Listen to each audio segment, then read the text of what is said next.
Hello, I'm Porschia Parker Griffin, and I want to welcome you to the Career 101 podcast, a place for ambitious professionals and seasoned executives who want an edge in their career. We're talking about all of the things you were never taught or told when it comes to career growth, development, and change.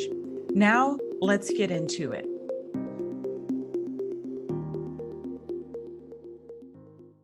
Today, we are talking about Career Transition 101, how to make a career transition with Wes Rhea.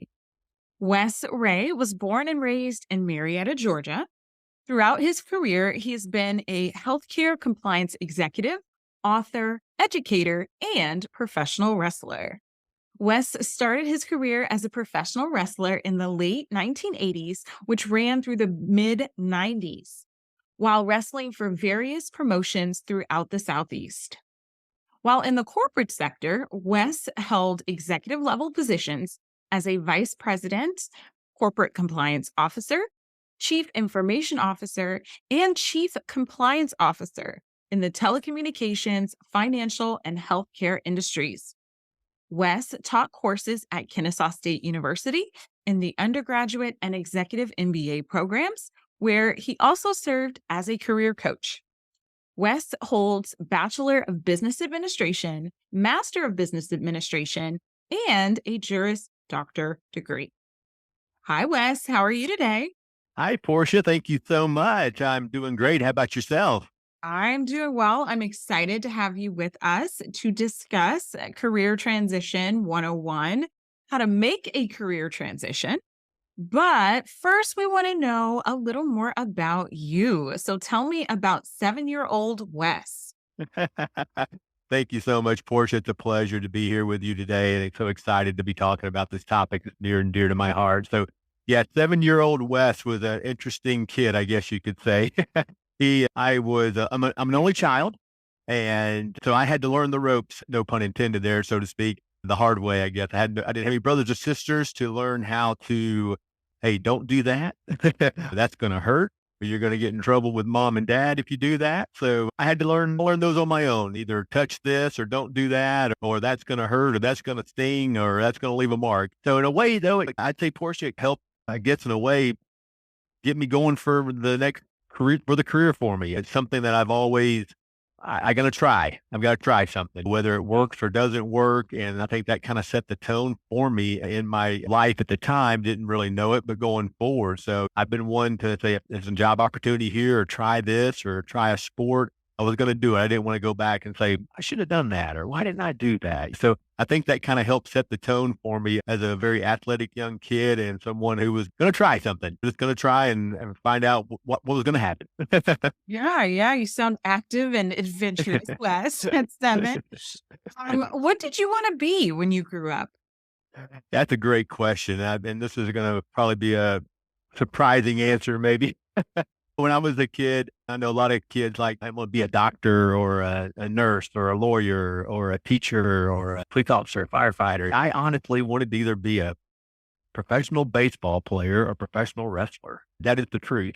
It was one of those two. That was really what I didn't want to care. I didn't want to be the president of the United States or anything like that. I said, I want to be one of those two. Well, you made it, Wes. You made it. Before we get to the wrestling career, what was your first job? Yeah, my first job, I guess if you go back to probably when I was in college, I played baseball in college and in between seasons, have a part-time job. I worked for a really great gentleman actually in the neighborhood I grew up in, and he was work from home before work from home was even a thing. He had a little bit of land at his home, and he actually had a separate building where it was his office, and he was an architect. And so I worked there, didn't draw. I can't draw anything, but I printed off house plans, did a lot of operational sort of work, helped with some bookkeeping, things of that nature, just odds and ends, part-time work there. But it was a great experience for me. It was a great man. I really enjoyed the people he had 3 or 4 people that worked there. And it was an opportunity to learn a lot about the home building industry and just learn a lot about that and learning also about how to run your own business. He had his own business, and literally he could walk probably 2 minutes from his front door to his office there. And it was really a great setup. And he was just a really good man and a good family and it was very flexible for me to continue because he knew the importance of finishing your degree and other things I had going on. But it was a great opportunity to do that. That was really probably my first job in college. And then, of course, had other jobs after we graduated and that sort of thing. But that was probably really the first job where I, was able to have a, good part-time job in school without having, to really, balance school and get some work going too. Yeah. And we've had quite a few guests who said that in their first jobs, they were supporting some type of entrepreneur and or business owner, and they really got to see and learn a lot Yeah. about business through that experience. You have a very interesting background, Wes. It sounds like you actually have achieved your two of your goals at 7, right? The baseball and the wrestling. So you've done what most people can't do. Most people they or haven't done. They don't necessarily achieve that 7-year-old goal, but you have. Um, what motivated you to have a wrestling career? Yeah, that's a great question, Portia. I'll try to not be too long-winded with it for sure on that. Yeah, as I said, as a kid, you have these aspirations of being a professional athlete. I played all sports, whatever was in season, and I loved professional wrestling. This was a long time ago, of course, back then, but it was always that kind of good versus evil, bad guy and the good guy sort of thing, which is always I was a Spider-Man and Batman, Superman fan growing up. I played all sports, went to college, played baseball at Kennesaw State University here in Georgia, and I really wanted to play professional baseball, but they wasn't in the cards. I did end up getting what they call a free agent tryout with a professional team, which didn't work out. And I was like, oh wow, there's my dream. And then ran into a couple friends that I had went to high school with who had entered into the world of professional wrestling. And this was in the late '80s. And professional wrestling in the late '80s, very different from what we see today as a kind of what I would say more of a closed sort of business. You had to know someone who knew someone, the secret handshake to get in and all that.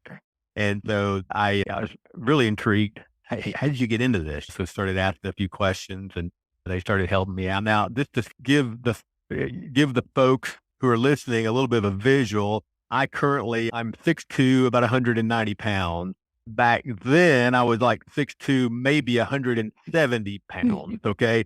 And I don't know what would possess a 6'2", 175, 70-pound person that you can be a professional wrestler, but something did. So they were like, "Oh, sure, the TV will add 10 pounds to you. They'll bill you to." I was like, "Oh, great. Yeah, this is great." Not thinking much of it. And they were both, they're 6 foot, 6'2", and, well over 200 pounds. So they ended up connecting me with someone. And they were like, "Okay, you can come up as a Saturday afternoon in Northwest Georgia, come and have what they call a tryout."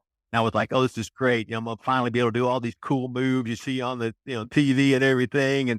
And Portia, I have to tell you, I went up there and for about an hour and a half, I was beaten up for free. And after about 15, 20 minutes into it, said to myself, okay, what have you gotten yourself into now? What have you done this time? But again, it goes back to that. I didn't ever want to leave something out there and be that 60-year-old person that says, I could have been this and I could have been that. I wanted to at least try. I'd rather fail Mhm.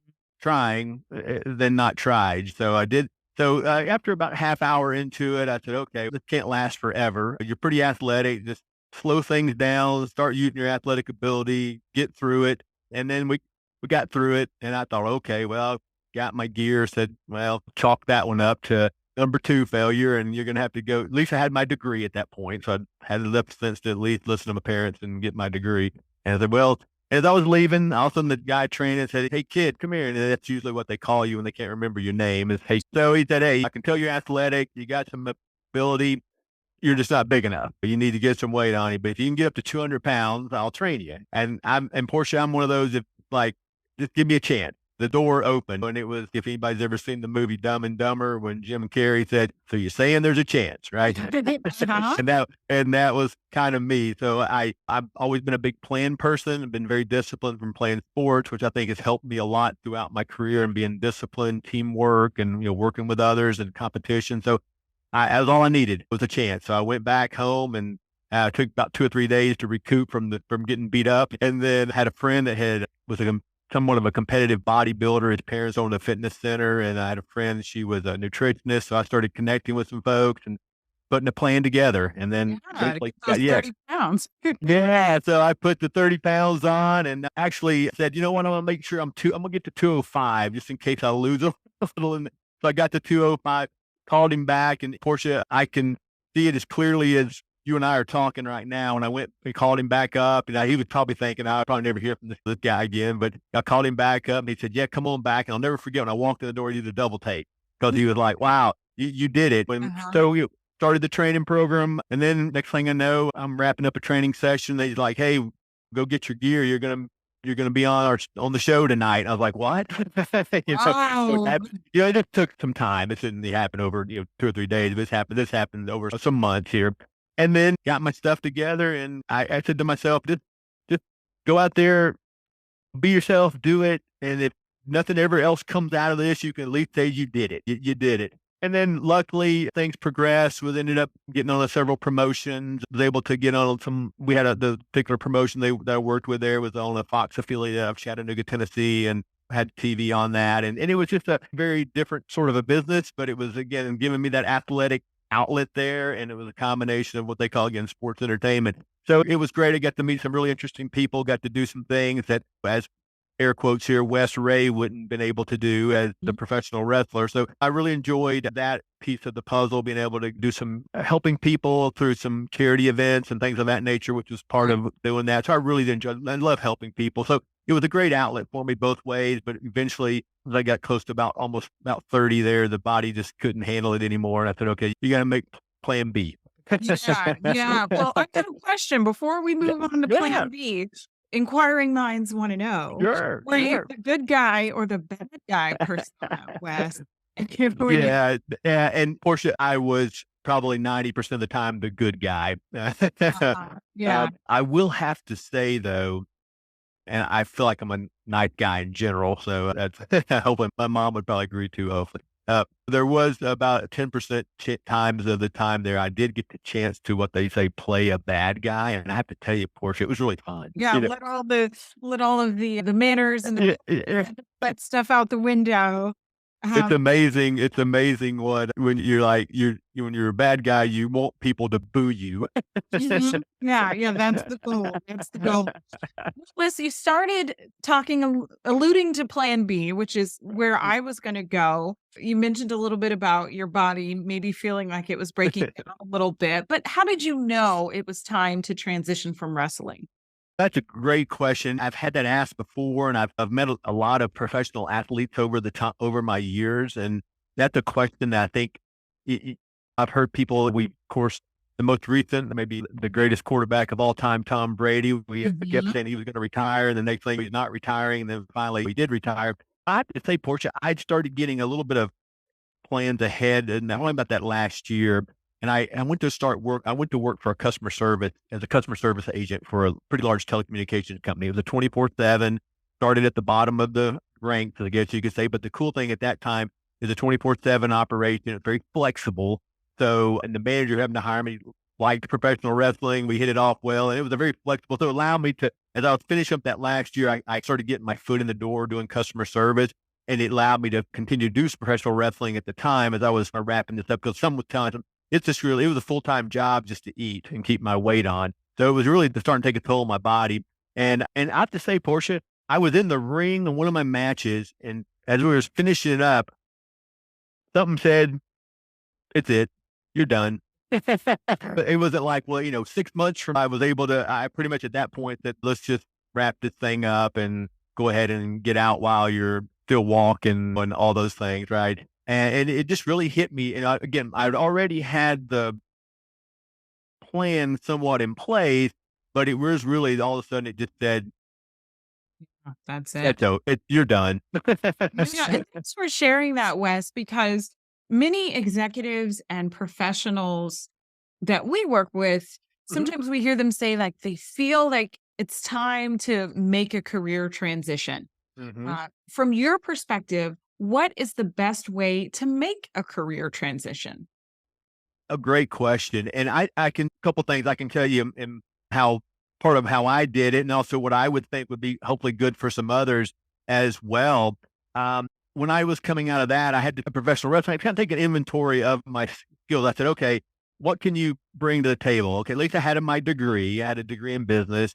I said, well, I've been in front of cameras. I can present. I've been in front of hostile crowds a few times. So customer service was hostile at times when people calling in. So I was able to come up with the skills that I learned, interpersonal skills, negotiations, things of that nature as a professional wrestler.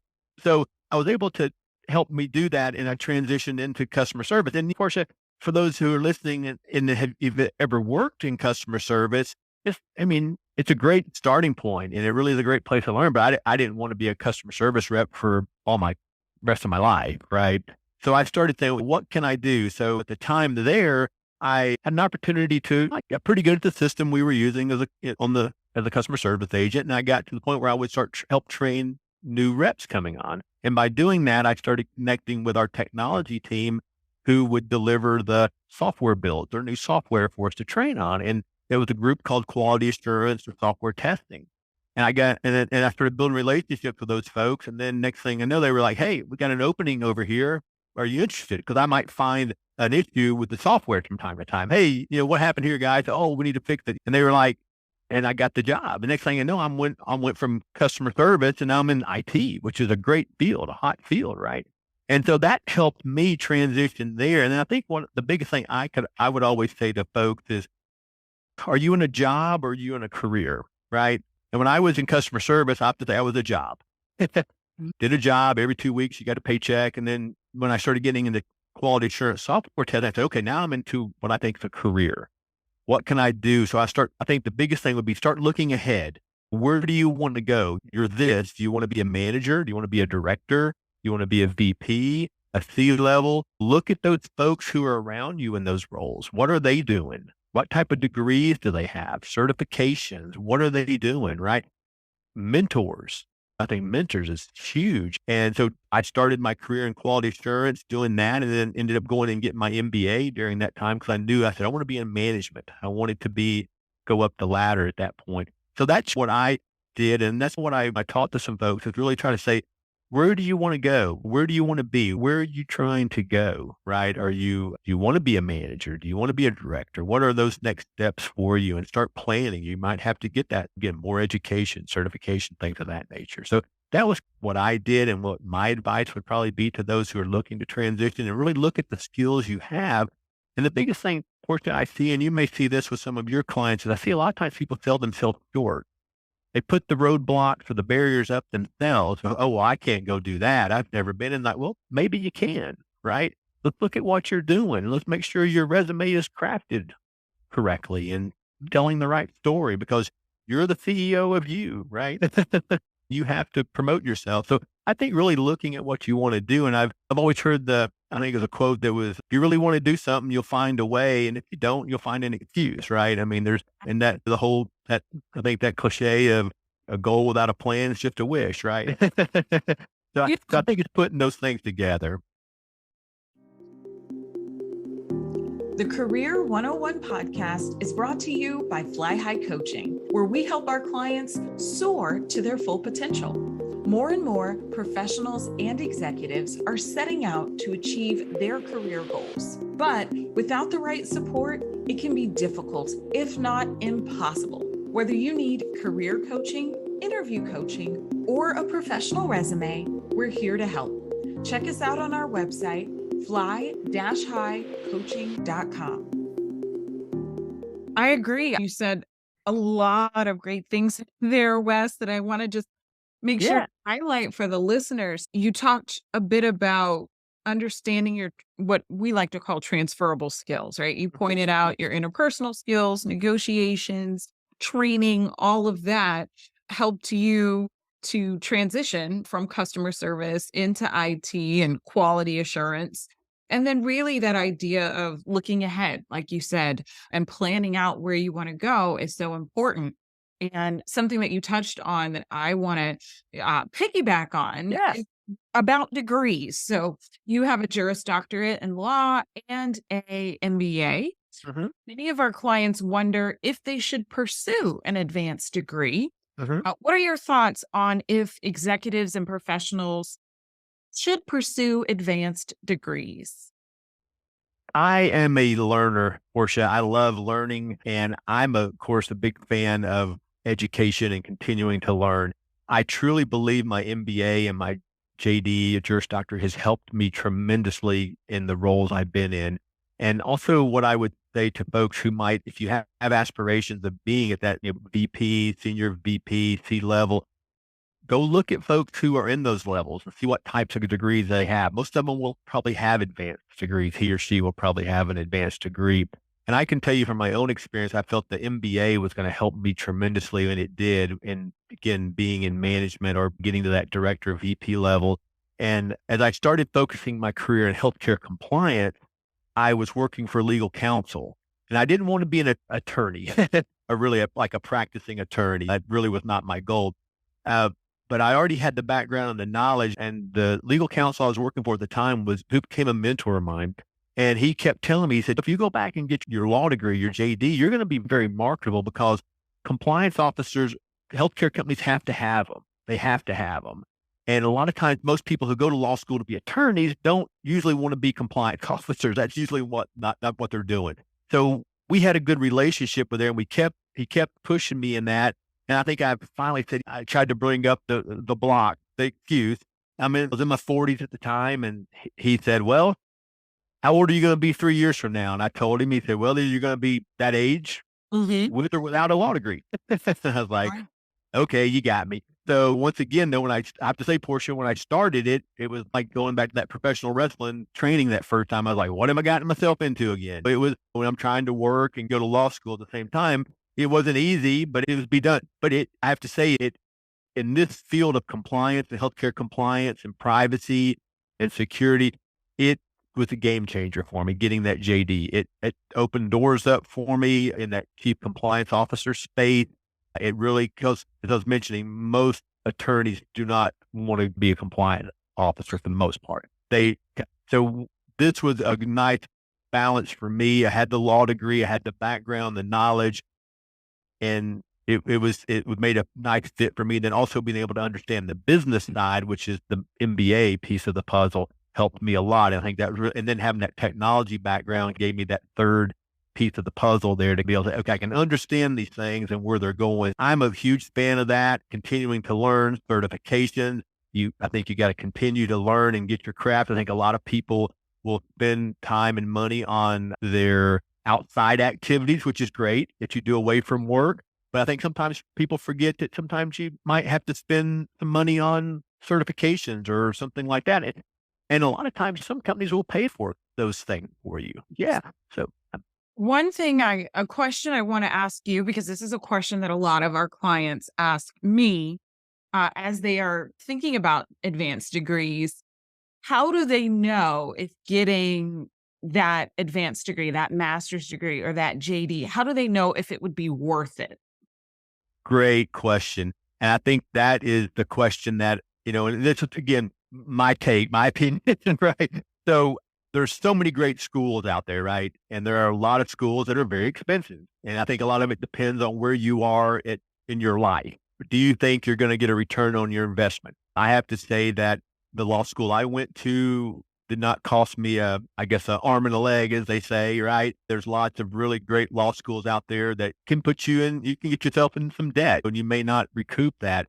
So I think what helped me make the decision was I really knew where I wanted to go with my career. And then also what I would say to folks who might be questioning whether should they do this or not is if you're wanting to be in a certain place or a certain job, look at some job descriptions out there for that role. And a lot of times, I think a lot of companies are moving away from MBA required or JD required. That kind of boxes them in when they do that. But Right. if most companies will say preferred, and if they're saying preferred, that usually means they're going to lean towards a candidate probably with those. And I've seen a lot of people who have great skills and experience but may have missed out because they didn't have that advanced degree or that other piece or that certification. And so what I would suggest is, hey, where are you? What jobs do you want? Look at those job descriptions. And if they are preferring an MBA or whatever the case may be, then go find an MBA that it doesn't have to be the most expensive school. There's plenty is you can get online now. There's all sorts of ways to do it. And what I've seen is the curriculum is a curriculum. It's really what you make of it, right? An MBA program from Harvard, from any school, they're probably going to be about the same. It's just they're going to be a cost difference, right? So there's Right. all different kinds. So I think it's just looking at what makes sense to you, what's convenient, how you can work it in. And I think the big thing is just sometimes you got to start. And then before you know it, 3 years will be up or 2 years will be up, right? But I'm a big fan of it. I think if you want to go up that ladder in that VP, C-level role area, I think usually I think an advanced degree is going to be very helpful or some sort of maybe certificate, advanced certificate. They're offering a lot of schools are offering those as well too. So that's just my take on that. Well, thank you. Thank you Yeah, for yeah, sharing. yeah, yeah. Another thing I would love to get your insight on, what would you say are some of the biggest mistakes that you've seen either your students or just other people that you know make with their career transitions? Yeah, that's a really good one, and I've been guilty of that myself.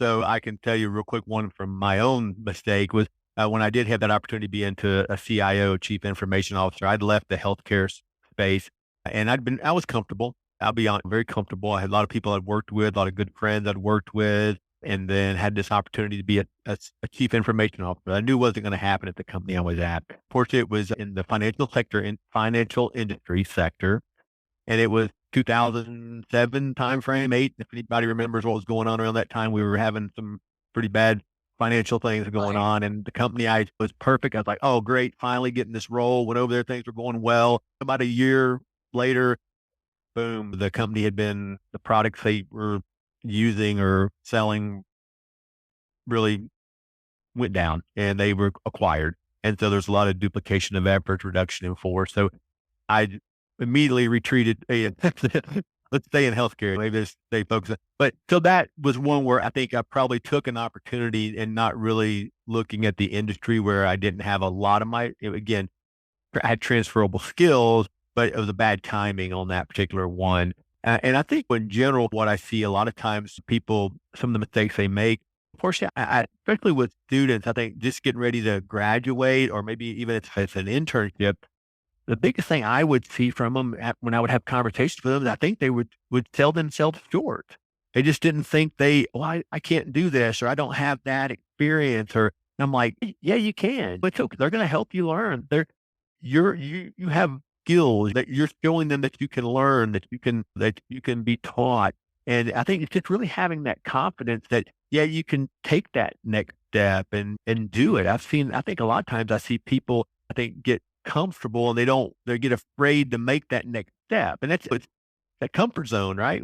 That's Mhm. why they call it the comfort zone, right? So I think that's the biggest thing. And I think probably the other thing I would see for when people do make that, and I think something I learned too, I think when you make that step is I think you really need to have kind of a 90-day plan. What do you want to accomplish when you get there? And don't because next thing you know, they're like, well, why did we hire Wes for this? He hasn't really done anything yet. 'Cause I think sometimes we go to a new company where we get them coast a little bit. They're going to tell me where I need to do or what we need to do or what I need to do. So I think it's just really, I think putting a plan together and say, okay, when I get there, I want to accomplish A, B, and C. I want to make connections with these people. I want to make sure the person I'm working for, who may be very different from my previous manager, he or she may, I want to, how do you like information given to you? How often do you want to meet? Those sort of things. I think setting those cadences up. So I think just not being afraid, make that move. And then when you do make that move, make sure you have that plan in place to those first 60, 90 days. What are you going to do when you get there? Yeah, I think those are all great tips. Looking at the industry and the timing, not Yeah. selling yourself short, having that confidence, and then making that 90-day plan. One way that we talk about that with our clients, Wes, is I tell them that they need to create their own onboarding plan. And the 90-day plan definitely could be like an offshoot of that or in addition to that or perhaps altogether, but I definitely agree with that.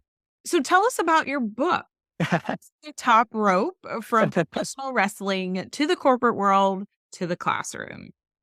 Yeah, thank you so much, Portia. Yeah, and it was an interesting journey. I have to say, Portia, it's one of those. I guess you could say something I really wanted to check off the list. I've always had I really wanted to write a book and just never could really, oh, what would be interesting to someone? And a friend of mine who I had a chance to know at the university kept saying, you need to write a book on he was really intrigued with the professional wrestling thing. And I was like, I wasn't quite that famous where people are going to want to know, but hey, talk about maybe how you went from here to here. And I was like, okay, maybe you're onto something. So I started dabbling a bit with that. I put a chapter together, pitched it to a publisher, and they got back to me, they liked it. They said, "Can you do 9 more of these chapters?" Like, well, I think I can.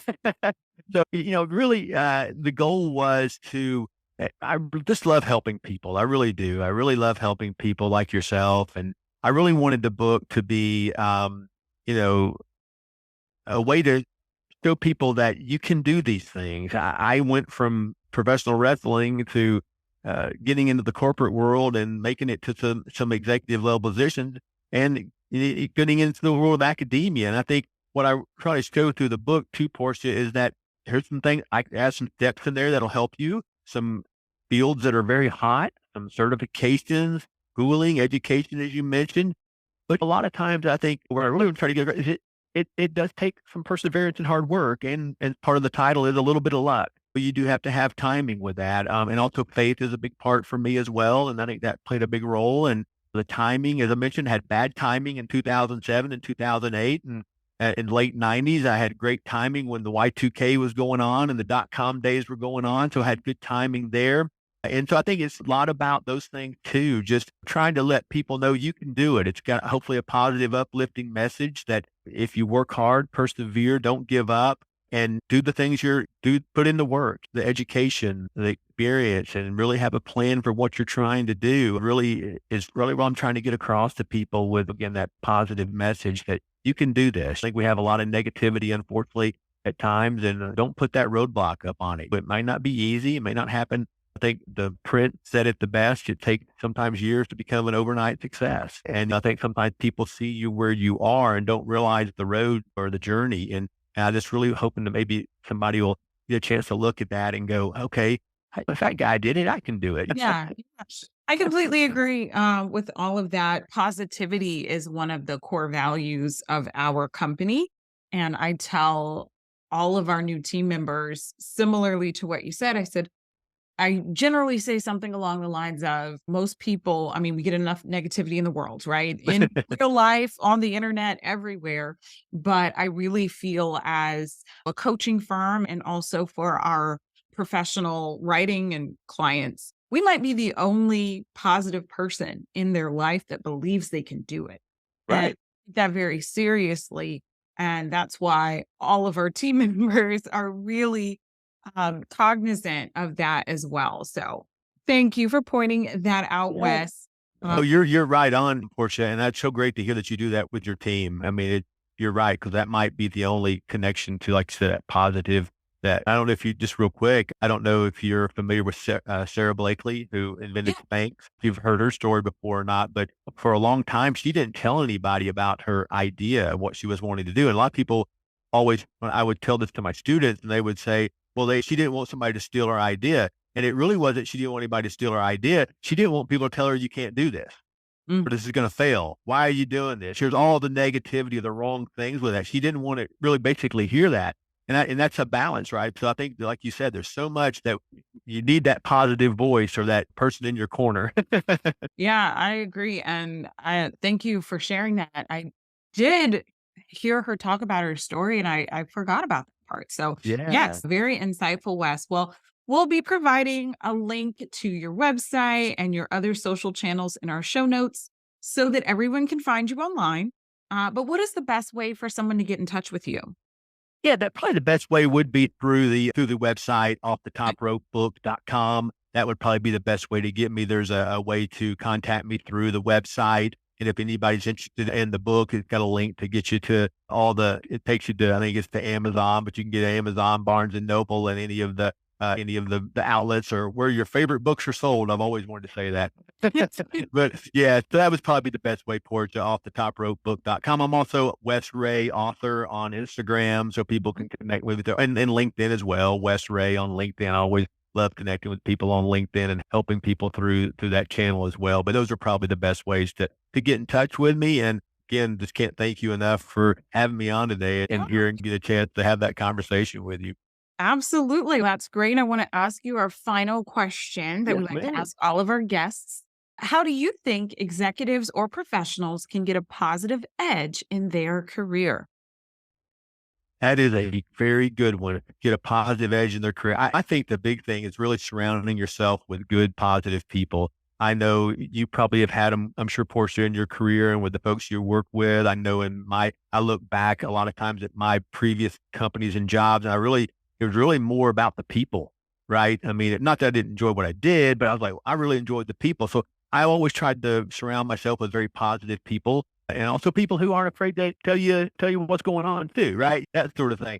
So that's always been very important to me. Something again that I try to always do is I start my day off with faith and reading some very positive messages and things of that nature, just to try to get that day going, take some time for that. I think just trying to keep that through reading and through people that you connect with and having that who can help give you that positivity.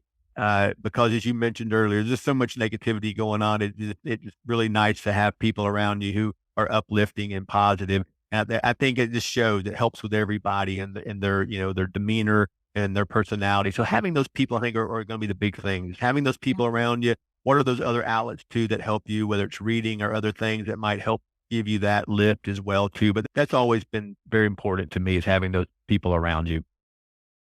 Well, Wes, you've shared a lot of insights with us today, and I'm sure that our listeners can use it to be more confident in their careers. We appreciate you being with us.